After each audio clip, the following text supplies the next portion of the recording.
Welcome to another marketing strategy session. Talking with Jonathan from MindMeld, and he's going to talk about something that all of you fear, and that's PR. We're going to talk about PR and how it's changed over the years and how you can effectively integrate it into your marketing strategy and into your content strategy. So, Jonathan, thanks for coming on the show. Thank you so much for having me, Jeff. It's a pleasure to be here. Great, great. Now, we all fear PR because remember back in the days with PR, you had to know somebody and write really press releases were so difficult to write. They had to be in a certain format and everything had to be done just right, just for you to get a placement into a publication. How has that changed over the years? Well, Jeff, that's a great question. And the short answer is it has gotten easier, a little bit. Yeah. So let me break it down for you. Number one, actually to kick off, a lot of people think that public relations is effectively all about the relationships. And in fact, you cannot get your foot in the door without already having connections to journalists and having a name. And that's not true. It's in the name, Jonathan. Public relations is in the name. Yes, so I can see how people would get confused. The thing is, it takes time to build up a relationship, and I have to say, it can help to have those relationships already set up. But if you're just starting out from nothing, you've just started putting together a media list of reporters who might be friendly to your kind of story, the kind of message you want to put out, and you don't actually know anyone, you can still be successful having a solid, a killer subject line that effectively substitutes as a news headline that they can just copy and paste if it's that good. Answering their questions, their 5 W's, just making sure that you don't mess around with, you don't get too cute. You show them the actual story, and you show them why it's relevant to them. So I like to say that having an established relationship with journalists gives you an extra 5 seconds. Okay. They will look at your subject line a little bit harder. They might read an extra paragraph of your media pitch. Okay. You really, even if you've got a great relationship, you're best friends with a reporter, they will not use your stuff unless it answers what they need. Okay. And how does that change when it comes to now? Journalists are a little different because, before it used to be the publication had their list of dedicated 8-hour full day, employee journalists. Now it's more freelancers.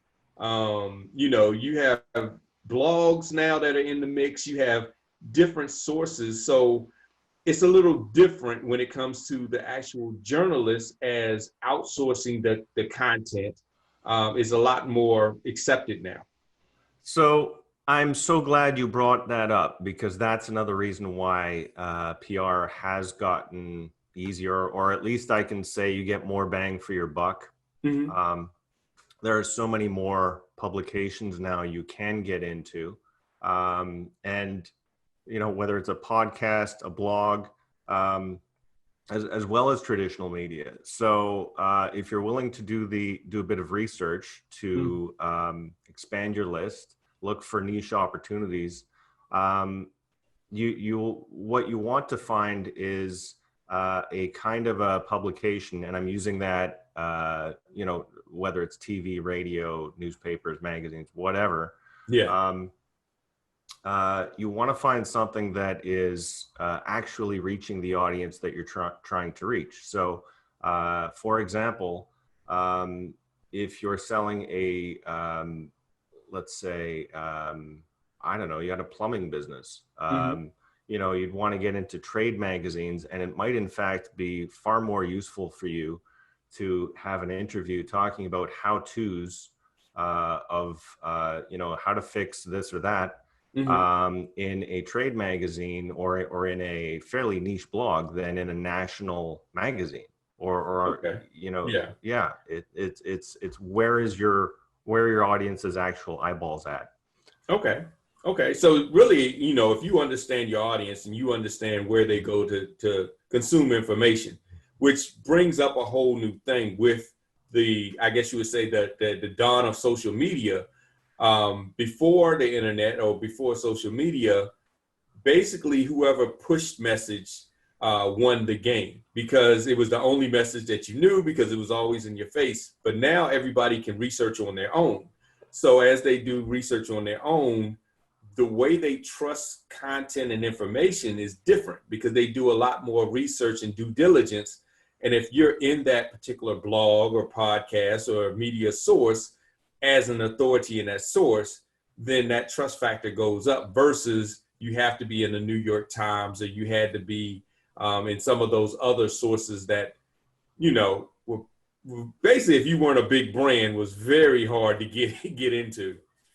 Oh yeah, yeah. The gatekeepers of the media, you know, in a sense, they kind of don't matter anymore because there's so many media outlets now that you can reach out to, Mm-hmm. and so yeah, I think there's, like I said, it's easier to get your message and story in front of the audience that you want. Okay. Um, I did want to touch on something you said earlier, and this was, oh geez, you know what? I just lost my train of Oh thought. So no. I'll come back to it later. That's Okay. okay. That's okay. Um, yeah, I think, you know, one of the ways that I like to, you know, get a good understanding of the audience that is out there. Mm-hmm. Again, the tools are Google, Twitter, LinkedIn. If you've got a budget and you can invest in some marketing software, I use Meltwater. There's probably a half dozen types of software out there. They're pricey, Okay. but they give you instant access to a global media list that you can parse through and figure out, okay, this is the beat, here's the location, Okay. here are the experts, and you know, here are the 500 experts. Let's whittle this down to say 50 reporters that we want to target. When it starts to get that pricey, it may actually be of your benefit to just say, you know what, I don't need to take on that cost myself. I'll just outsource this to an agency, and you know, they're, Okay. yeah. Let So them, yeah, let them do it. that. So I just I know I'm sort of going all over the place here, but I did remember that that point you were bringing up before about how reporters used to be, well, it used to be more of a full-time gig, less of a gig economy kind of a job. Yeah. And, you know, and at the highest echelons, you still have these, you know, the journalists the kinds who get book deals and occasionally, you know, get on TV as well. Yeah. You know, obviously those still are around, but because of the economic impact on journalists, and I'm a former journalist. That's what got me into this business. Is I know how to target them because I was one. Mm-hmm. So and the reason I switched over to more marketing and PR was partly the money was better, and Okay. so here's how the economics factor into this. It used to be that you would, you know, if you reached out to a journalist who was well paid, Mm-hmm. uh, you know, they would be a little bit less advocates, a little bit more honest brokers. When you get to gig economy level journalists who are very poorly paid, well, why are they doing this work in the first place? It's to make an impact. It's to okay. it is to follow up on their it's to make their values real. If they're into climate change, if they're into whatever is their thing that they're into, that's why they're doing this work now. It's not for the money, because the money's terrible in most That cases. is interesting. So it's more the mission and less the money. Interesting. Precisely. So if you do your targeting well and you understand the journalist, you've read a few of their pieces, you've seen a couple of their interviews, maybe you've checked out their Twitter, you get a feel for what actually motivates them. And in that sense, PR is very much, the process is very much akin to a sales process, multi-points of contact, and you want to give them what they want. A story that they can tell that really allows them to, build on the themes that they already love to delve into. That brings me up to the term newsworthy. So that's how you bring something that's newsworthy, because a lot of times in business, you hear it has to be newsworthy and you don't know what newsworthy really means. So I've seen companies try to do something in shock value to make it newsworthy. Okay, we're going to have a CEO throw a chair out the window. That's newsworthy. Let's do it. But they would do things to say, let's just make something newsworthy. So basically what you're saying is, once you understand the journalist and what their mission is, then you tailor your message toward their mission, which makes it newsworthy for them. That's exactly it. So you want a win-win. You've got a story to tell about your business, and you're not going to put out the same pitch to every journalist. You're going to tailor it, just like you would in a highly targeted marketing campaign. Okay. Yeah. So I'll give you an example. I thought that was a wonderful example, actually, that you just gave. Just sort of, we got to get attention. Let's do something crazy. And there actually can be value in that. That's why guerrilla marketing is still a thing. Yeah. But what you want is you want your story to be on brand. So if chucking stuff out of a window is kind of off brand for your company, maybe that's not the thing that gets people excited. There's very many kinds of stories that can get attention. So it could be a product launch, but not the launch. The launch itself is meaningless. Like we're coming out with a new app. Okay. Just the newness itself doesn't necessarily make it news. It's okay. Well, so let's build on that a little bit. Yeah. So you've got an app. What does it do? What problem does it solve that humans need to have solved for them? What's the is it 10 times cheaper than the nearest competitor and still does an amazing job? Okay. Is it leading edge technology? MindMeld PR focuses on the tech sector. So a lot of the stories we're building are around, well, this is some aspect of leading edge innovation in artificial intelligence or Internet of Things, or we're trying not just to insert buzzwords or jargon there, but those keywords do help the reporter target in on, I've covered AI in the past. I would cover AI again. Okay, what is special about your AI? Oh, it's built from cats brains. Okay, that's interesting. That's a new take. Yeah. And we're pet lovers, so hey,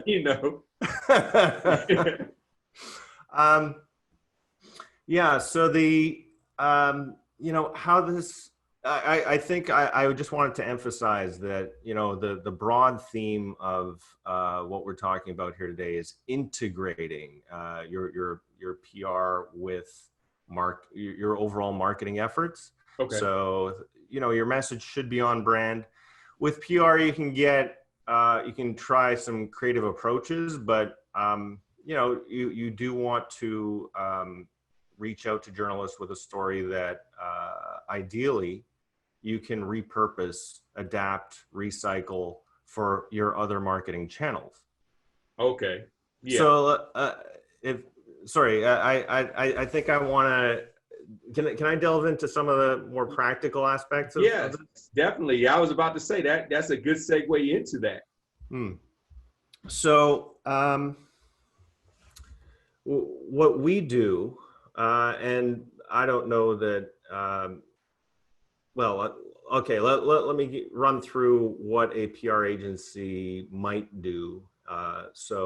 Or an internal PR person might do. So, proactive PR, brainstorming on press releases, pitches, um, and you know, doing media targeting, doing follow-ups with reporters. That's all proactive PR. Reactive PR is subscribing to certain newsletters that reporters will contribute to. Have you heard of Help a Reporter Out? Oh yes, yes. Okay, okay. I'm a member. I have it coming in my inbox every day. Yeah, so there's a number of services like that that we use, and so we're looking at 100 different pitches from reporters around the world, and well, mainly in the U.S. Mhm. Who, you know, I love that service. It's kind of like you got a reporter knocking on your door with, you know, here's the story I'm working on. Here's the questions I want to ask. Here's the kind of expert source I'm looking for. Here's my Yep. deadline. What do you got for me? And if you don't leave them just hanging at your door all day long, if you actually do get back to them fairly quickly with something original, maybe a bit edgy, but factual and actionable, they will often use that. Yeah. So there's proactive PR, reactive PR. You might generate thought leadership, and so a PR person is constantly creating content. Okay. They're creating press releases. They're creating pitches for Harrow, and they're ghostwriting or editing thought leadership pieces from the founder, that Okay. type of thing. After a few months, you've got a library of dozens of high quality, well, hopefully high quality Yeah. pieces that, you know, good enough to get in front of a journalist, and therefore probably good enough to get in front of your customer as well, Oh, with okay. some very light editing and adaptation. It's quite common for our clients to simply, you know, they raid our archive of pitches and press releases routinely, looking for, oh, we can use this for our next sales campaign. This is great messaging right here. Okay. So you can use it in creative. You can use it in blog posts. You can use it in social posts.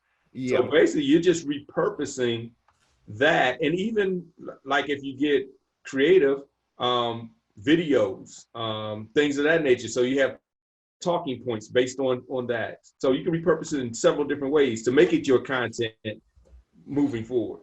Yes, absolutely. So it's a cost effective and valuable approach to PR where you're not siloed off from other parts of marketing and sales, and it's all integrated. Yes. Because so much of the marketing and sales process today is about content. Yes. So Yes. why not just, you know, if you've got quality stuff, let's circulate it around. If you've got you know, so you've got a PR person, you've got a marketing manager. Mhm. If you know, two people can do amazing things with this stuff. Yeah, and that's a good point because honestly, a lot of times if you think about, or at least I can speak from my own vision when it came to PR, it was it was a person, they had a cup of coffee in one hand, a cigarette in the other, and they're off in like a closet-sized room, and they're just in their own little world with a typewriter just all day, talking fast. We need this out. And that's all you think about PR. You don't think about it being integrated into your other aspects of your business. And that comes from TV. It comes from watching old shows with, the Dick Tracy type of thing, where they had the cap and they were just fast talking, fast paced, But that still is in our heads when it comes to PR. You don't think of PR as these are our content creators. These will be the people that work with other aspects of our marketing team, helping them with creating the type of message, because they know words. That's what they do. They're a wordsmith, versus somebody else that may be let's say a social media manager. Their words are different because you only have so much real estate that you can write about. So it's not as in depth. You're really just hitting punchlines and that's it. So it's different, but you can take punchlines from a press release or from a piece of PR content. It's hard to take a punchline and make that your entire marketing content. You can only write so much from a punchline. That's right. That's right. So that's exactly how it's done. And, when it's working well, and people are talking to each other and you're not siloed off, amazing things can happen. This is actually, outside of PR, like I remember my first real marketing job, and we were siloed off at that time from sales. Who, sales was supposed to be on the phone, using scripts, talking to customers. And the only time I would ever actually talk to the sales department, who were literally 6 feet away from me, just at another cubicle. And the only time I would talk to them is they would get a heads up from their boss. They had a new campaign. And maybe 10 minutes before they wanted to do a new campaign, they'd be like, "So Jonathan, you need to write up a sales letter for us." And I'm like, "What's the context? I have no idea what you guys even do." It was so weird. So yeah, in every place where I've worked as, prior to starting my own agency. I would work internally in marketing or as a consultant. And I always made sure after that, the silos have to come down, the walls have to come down. We have to be talking, we have to be collaborating. And it doesn't have, I'm not talking about like like having lots of meetings, wasting a lot of time, just talking, just as something as simple as setting up communications on Slack, pinging in when you need to.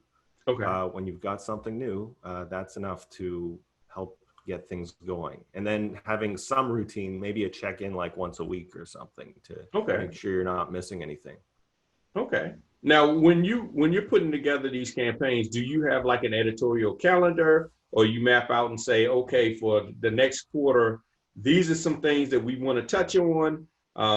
This is what's going on in the world. So these are some things we might can, especially since you brought to light, it's about the mission.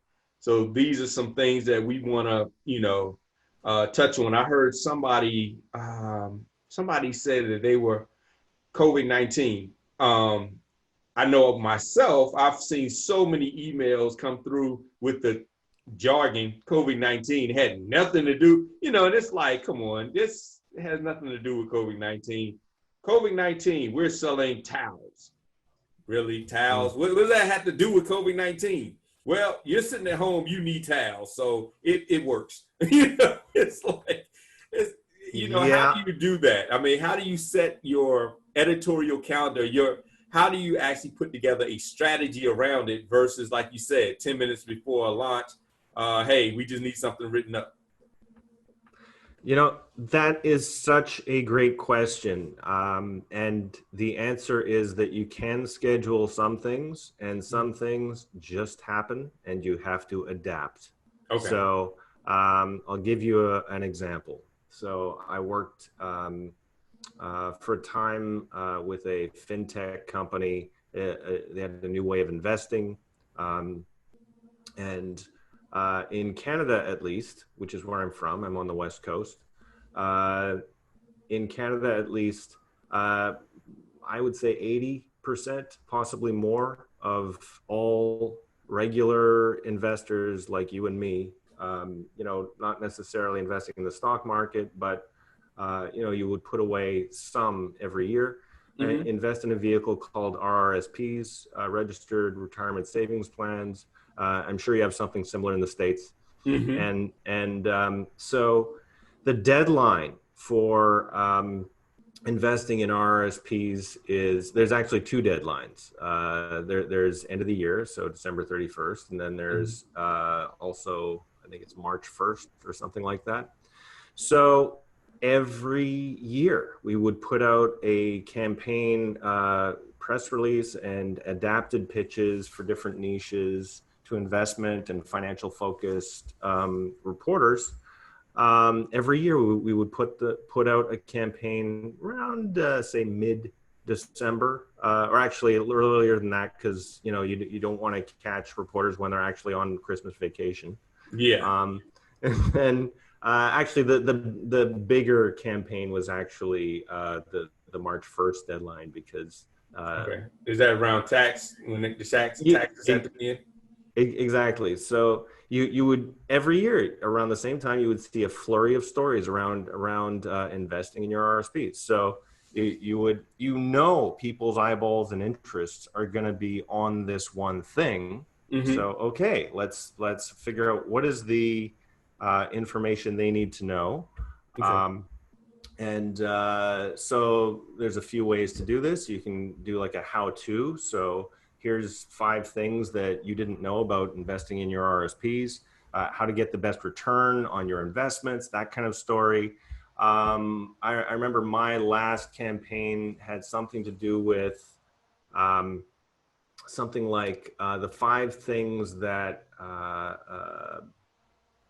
it was something like the 5 crazy things that investors do Okay. with their so this, for example, getting very micro on this, the one of the tips was, um, they well, number one, they do this thing of throwing all their money into their RSPs at one time of the year, Mm-hmm. and when it's maybe not the best time to invest, when because if everyone's throwing their money into the market at once, the market is artificially high, Yeah. and now you're basically buying an asset at a high price, Yeah. instead of Interesting. waiting for when things are low, buy low, sell high. Anyways, so with any kind of company, there's going to be certain things probably where it's going to be advantageous to get your story out about the thing that your customers are going to be interested in Mm-hmm. uh, at certain times of the year. The flip side of this is, there are times when you want to engage in newsjacking, and that sounds, I don't know that it's going to be a familiar term to your viewers, but the Yeah. idea Explain it. is, Yeah. yeah, the idea is you suddenly see there's some story that everyone is following, and you can Yep. latch onto that in some way. And so a great example was COVID. Mm-hmm. Actually, if you got onto that bandwagon very early, and maybe you put out a story around corporate social responsibility, as one of my clients did, Mm-hmm. what they were doing to protect their workers. Another one of my clients put out a release on, well, actually, they had 2 releases. One, just how their software helped emergency workers and frontline health service people to stay in contact and just ensure there were no communication hurdles or hiccups that could actually wind up causing patients harm. So their software would help people to deal with that. And that actually, until they came out with a special offer that was actually COVID related, what we were doing was we were taking an existing piece of information. Mm-hmm. Their software always did this, but at this time it was more useful or more worth talking about. And we also got them onto a bunch of lists of like we knew reporters were going to be compiling lists of, let's say, the top software products that are helping people deal with COVID. So we went after those kinds of reporters. So you can schedule some stuff, but some stories you see what's happening and you latch onto that. And you don't have a big window of time to get into the mix, I'm sure, because especially nowadays. Yeah. It's like in that funny line from Talladega Nights. If you're not first, you're not first, you're last. I love that. Ricky Bobby. Gotta go fast. I love that movie. It's often the truth is it's not a forgiving kind of a thing where you can take your time with this. If you're jumping on a story, you've got to get there. You don't have weeks to prepare a campaign. At most, you probably have days to get in early, and because there's always a long tail of 98% of companies that are going to see an idea and be like, oh, they got coverage, we're going to jump on that. And now you're competing with so many others. It's just like in other aspects of marketing. There's first mover advantage. Oh yes, definitely. Yeah, that's a key to marketing. Being early adopters of it and innovative. So tell me this. All right, so I always love to do this on my show. It's the good, the bad, and the ugly. So give us some good, bad, and ugly. You can give us stories, or you can just give us, things that you've seen done that's not pending to any particular story, but good, bad, and ugly when it comes to PR nowadays. Oh, wow. There's so many ways I can go with this. Let's see. I guess we'll start with the good then. So number one, if, I just like we were talking about, being able to schedule ideas in, create a content calendar, open up a spreadsheet, start, planning out what are the campaigns we can do quarterly, or, it doesn't have to, you don't even have to throw all of your effort evenly into every quarter. I mean, you want things that you're doing, but obviously certain times of year, again, are going to be more important for your business. So do some pre-planning. And this means, again, not acting in isolation. So the most effective PR campaigns, you have input from key stakeholders in your business who actually have interesting information, useful information they can provide. So very often or people on my team are talking to the CEO or the CTO or someone who has specialized knowledge about something. Boring is risky, risky is boring. And so if you're thinking, oh, let's put in this quote and this information that everyone has, and therefore it's safe to insert this into our pitch. Well, okay, maybe it's nice to have, but that's not going to actually get you the win. That's not going to get you the coverage. You have to have something original. So be original is probably one of the most valuable pieces of information I can give, and that a lot of businesses are scared of that because original is often edgy and Yeah. contentious.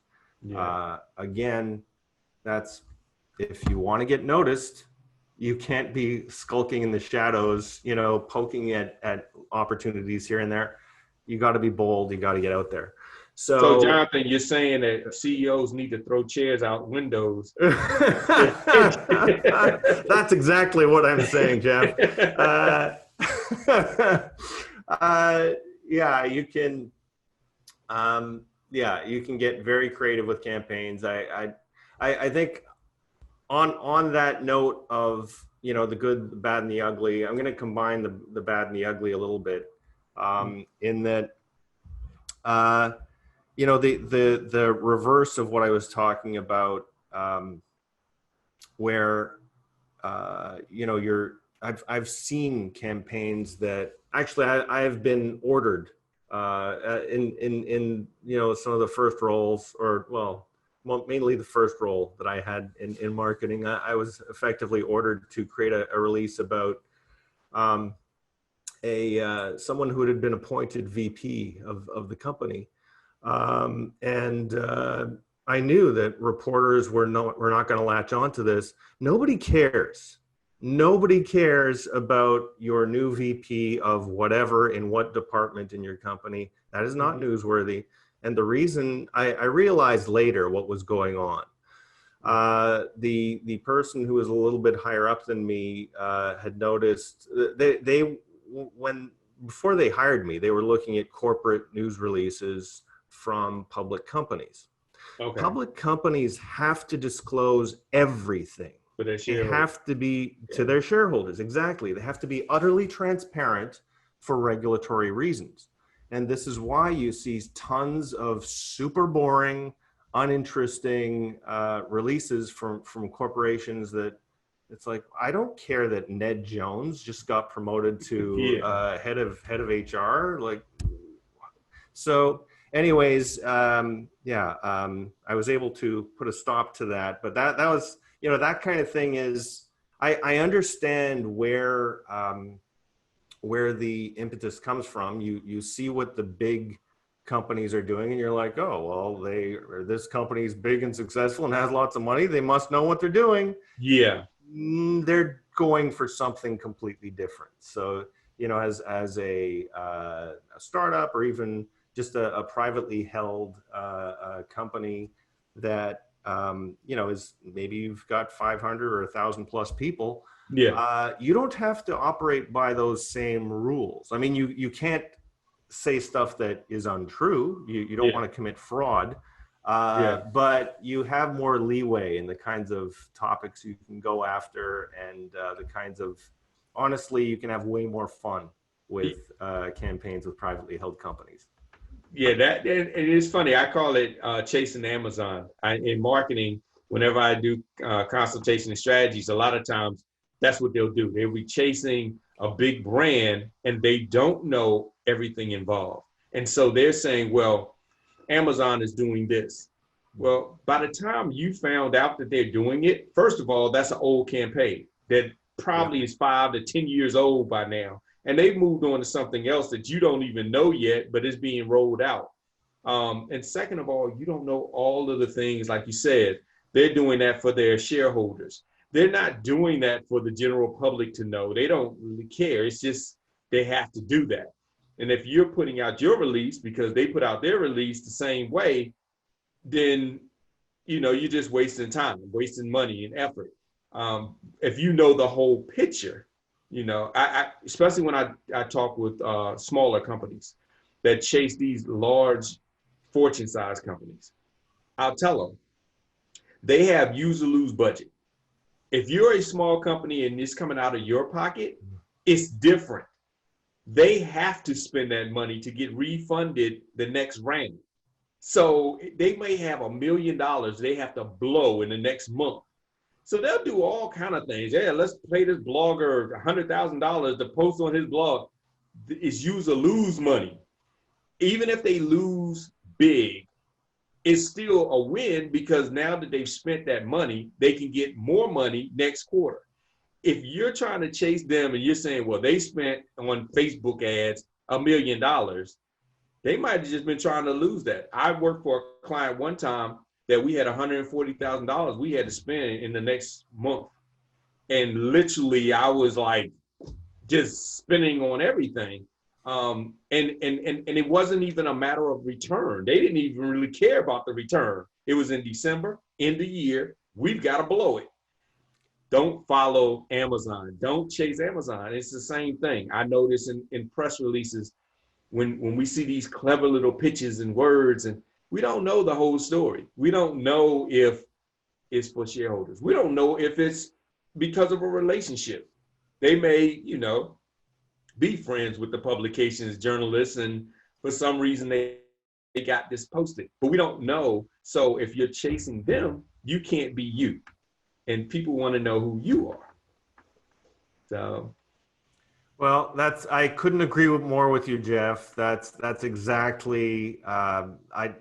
Actually, you had some insights there that I didn't know about. So if you can hook me up with some of these companies that are looking to spend $1 million, that they're out there in December. Yeah, yes, they are out. Well, let's put it like this: if you look at these Fortune-sized companies, end of the year is the best time to get with them because most of the time they have use or lose money for the end of the year, and they're trying to blow it so in the first quarter they can get the second round of funding. Because here's how it works: if I give you X amount of dollars and you do not spend that money, then the philosophy is this: if I give you $1 million and you only spend 500,000 of it, you didn't need the other 500,000. So in the first quarter of next year, I'm only give you 500,000.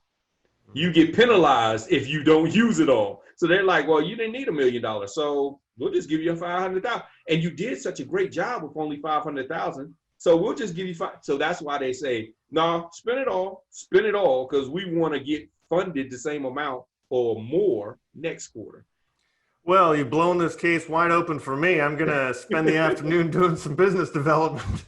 Yes. But when you sit in those meetings, that's when your eyes get open. Because I didn't know that until you sit in those meetings and they're like, hey, we got to, and you're sitting there saying, well, we don't really have anything to spend it on.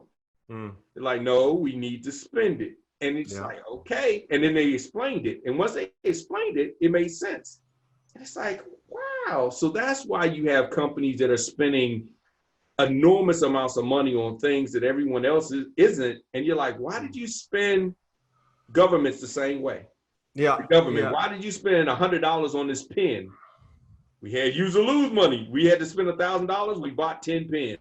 This, it's so funny. I was hearing from a company that occasionally throws business our way that, they were working with a company that had built a website that was basically a one-page website and had thrown a ton of ads at this site, which the site actually, it was a bit more, corporate. I guess it was not quite related to the core of their business. And I kept thinking, it kept rolling around in my mind, why would they throw $1 million at a page? Okay, well, now I know. Yeah.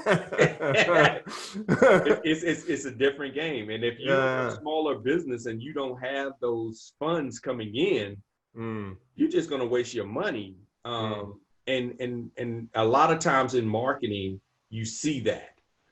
Same thing, I'll talk to people and they'll say, well, I manage an account on Facebook or AdWords, and it was $1 million budget in that ad account.